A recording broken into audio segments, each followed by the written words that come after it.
Good morning and welcome to ADU.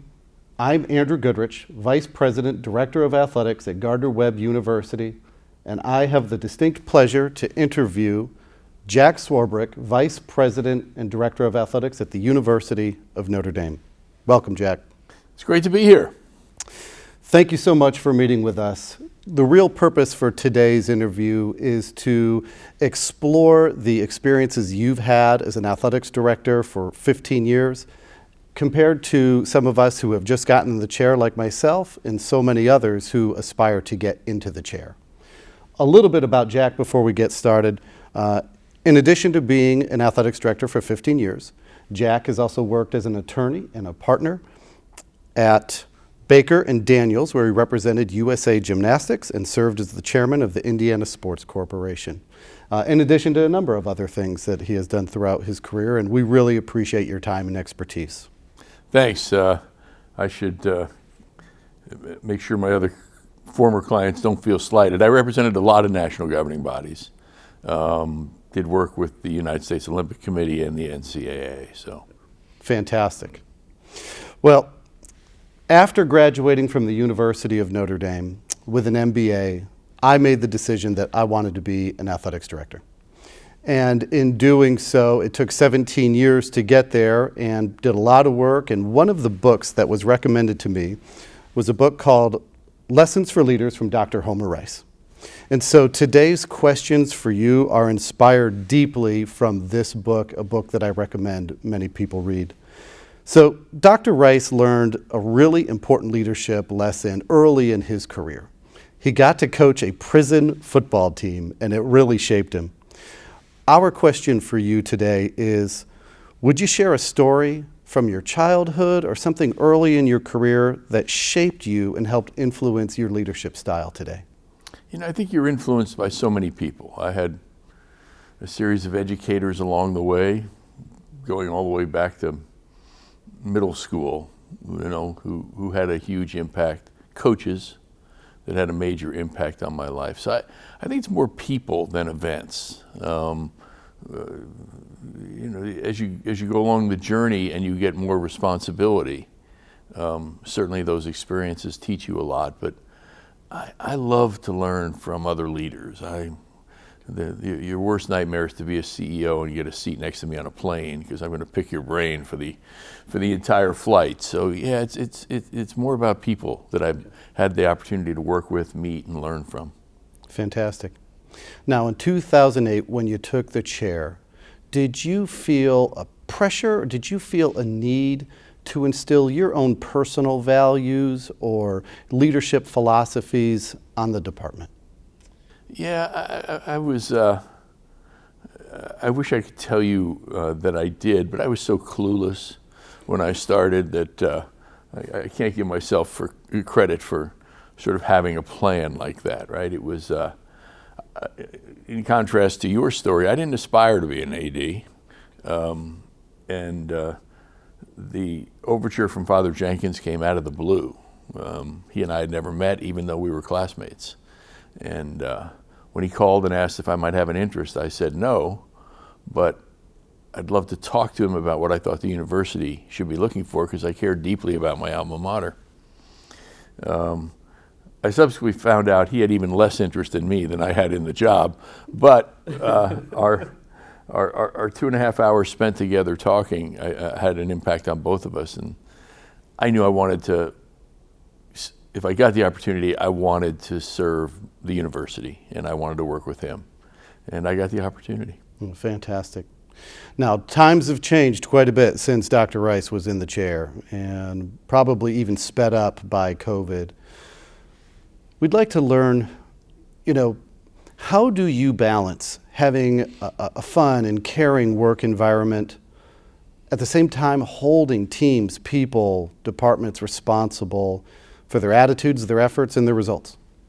Yeah, you're focusing on the great lessons Dr. Rice taught. I've been on a little bit of a Steve Jobs kick recently, reading a lot about him and his philosophies. And I think a real key that he stressed was be really insistent on having A people. if you're careful about who works on your team, issues of motivation and sort of responsibility become less a part of your job, right? It's more helping guide highly motivated, highly talented people. So in this book, one of the things we learn is Dr. Rice is on vacation, and he gets his vacation interrupted by his head football coach who calls him and says, I'm leaving Georgia Tech and I'm heading to Alabama. My question for you is, could you take us a little bit through that coaching search? Can you guide us on some of the best practices? And maybe if you can, speak to how do you keep it private? How do you evaluate potential coaching candidates? And perhaps how do you incorporate student athletes in that entire process? Yeah, all great questions. For me, it starts with an absolute insistence, no matter which coach we're hiring, that we have the discipline not to consider the candidates initially. Don't pay any attention to what the candidate field might be. Ignore all the incoming phone calls of some agent telling you they've got the right guy for you, or a search firm telling you they want to represent you. Be absolutely disciplined about setting out the criteria for the job at that moment. The criteria I had when I hired Coach Kelly and the criteria I had when I hired Coach Freeman were very different. And they take you to different candidates. And so you really have to analyze that program at that moment and what it needs. And so start there. Be really intentional about that and have the discipline, because while you're trying to do that, you're fielding all these inquiries or hearing about people. Just shut that noise out. The privacy issue is a great one, and I am really intentional about that. And I got great advice during the first football search from Bill Polian. I called Bill and I said, people track tail numbers of planes. They camp outside your office. Do you have any recommendation for me? He said, yeah, hide in plain sight. I said, what do you mean? He said, go to New York City. And so I did. I took a hotel suite in New York City and worked out of there. And he was absolutely right. You walk down the street, no one cares who you are or what you're doing. But do the little things too. So I keep the circle incredibly small. My wife knows where I am, and usually about 2 other people. And those 2 other people are doing the analytical work and sort of thinking about issues with me. But yeah, I've gotten a cell phone just for the search. Like, don't use my own cell phone. Get a separate one just for the search. Okay, very nice. And I think I did read that you had included the student athletes in some way, shape, or form. I'd love to learn more about that. Always. I try and identify a group that represent all segments of that program, but are leaders or future leaders of the program that have a high ownership in it. And we put together a group, and it's usually somewhere around a half dozen. And we meet with them, and we're very clear. They won't be involved in selecting the coach, but they'll be involved in defining those criteria and helping us figure out what we need.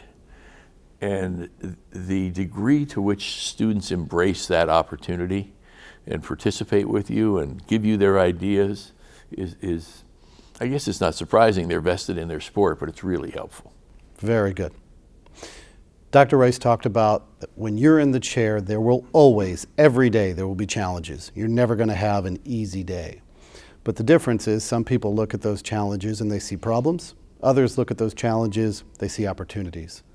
We're curious if you could share maybe a moment or an experience you had that was especially challenging, maybe how you handled it, and then upon reflecting on that, is there anything that you would credit that helped you win that day, win that moment? First of all, a few sort of preliminary things.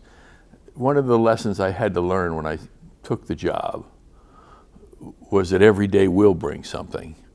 And so you can't schedule your day fully.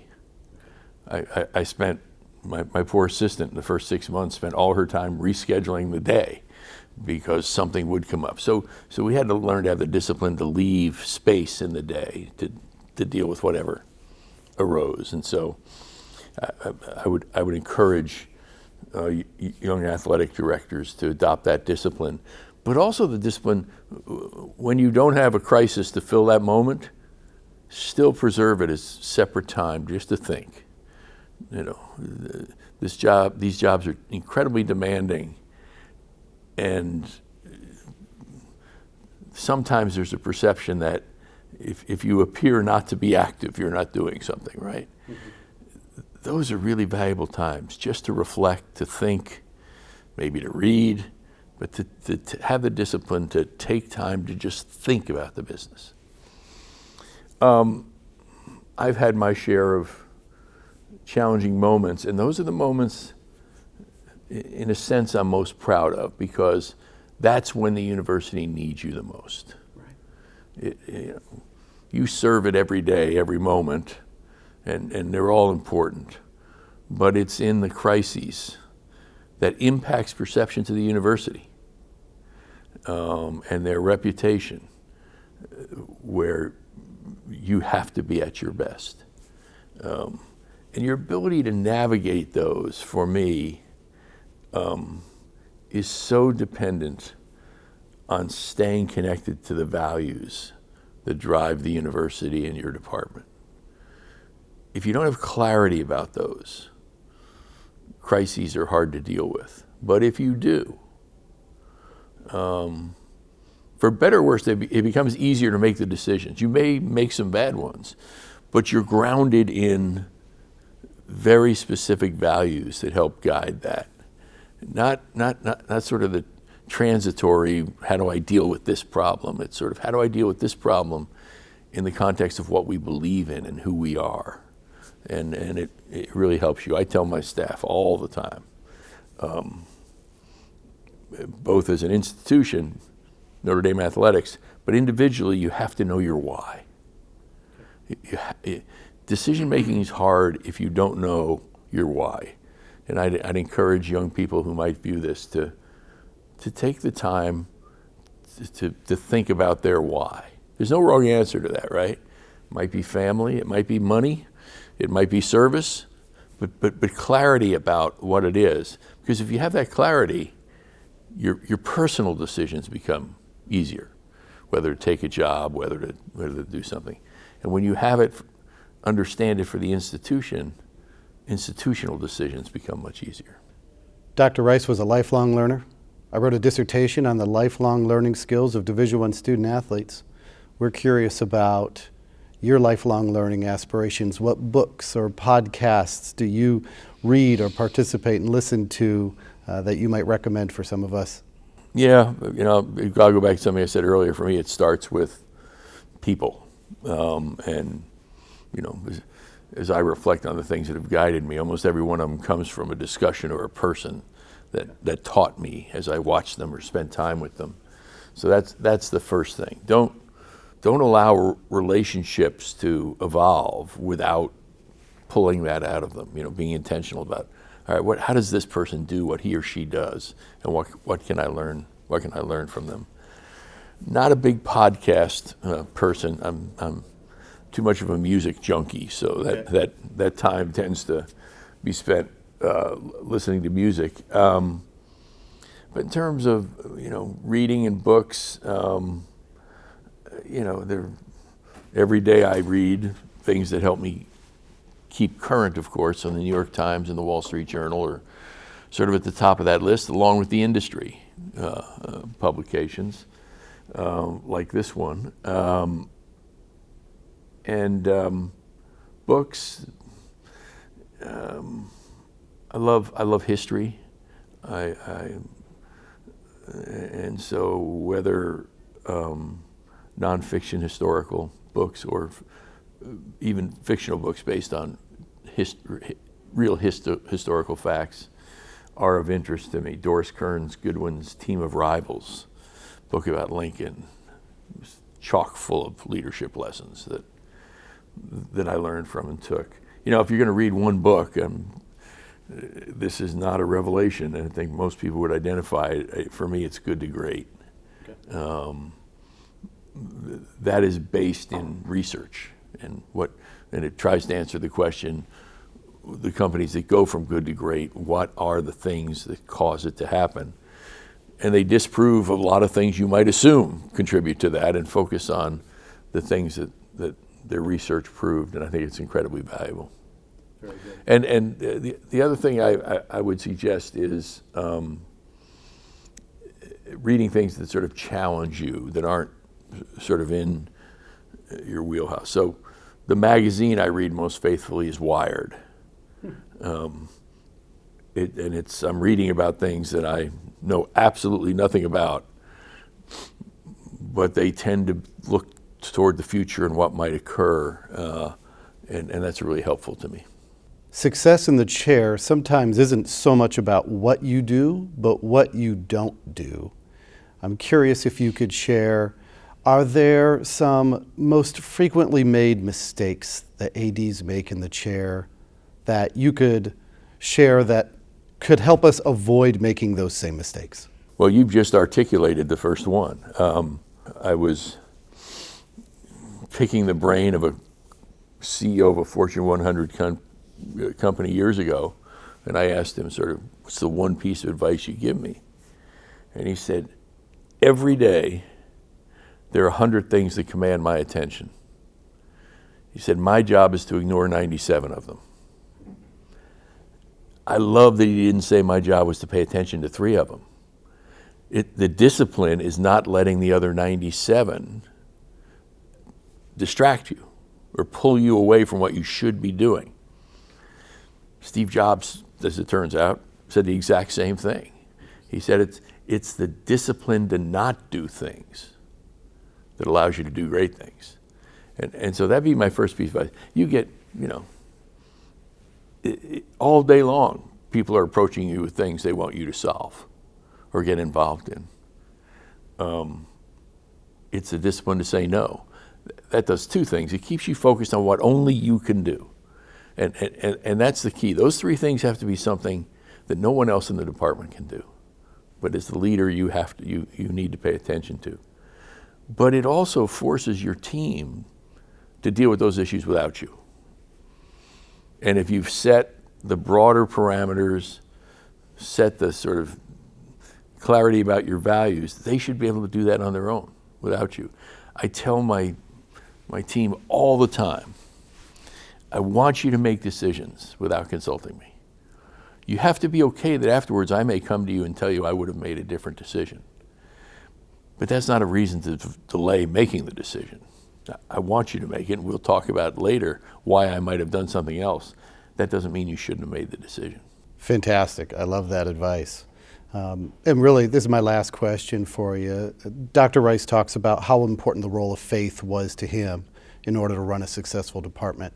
Both the University of Notre Dame and Gardner-Webb University are faith-based institutions. Are you comfortable sharing how faith may have played a role in your leadership philosophies? It exists on 2 tiers. The first is I do work for a faith-based institution, and that has to be central to what we do.